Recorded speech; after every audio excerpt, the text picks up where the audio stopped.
here's how we can save the Word document in a PDF on the iPad. So let's get started. If it's your first time on Foxtecc, most definitely subscribe so you do not miss the upcoming tutorials and videos like this one.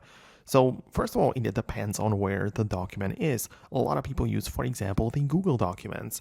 And there to save it as PDF, all you have to do is just to click on the three dots, tap on the share and export, and click on print, which will basically convert it into the PDF, right? So you can see it is a PDF. If I click on share again, I have the ability to save it somewhere else.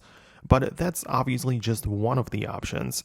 If you, for example, have the document stored in the Files app, as it's likely the case, you can literally look it up and not open it through anything else other than the Apple Pages app. So if you find like a document in your Files app, you can hold it down on it, click on Open With, and pick the Apple Pages. It should most definitely be available. And the point is that inside of the Apple Pages, you can as well perform some changes, but when you click on the more options in the top right, you have the ability to export it and again pick the desired format for the file. And PDF is naturally available, so you'll be able to export the thing in PDF. So as long as you have the document saved in the Files app, you can open it again through the Pages and export it as PDF from the Pages app. So these are the ways I personally use it myself. I would really appreciate your feedback. If it worked for you the same way,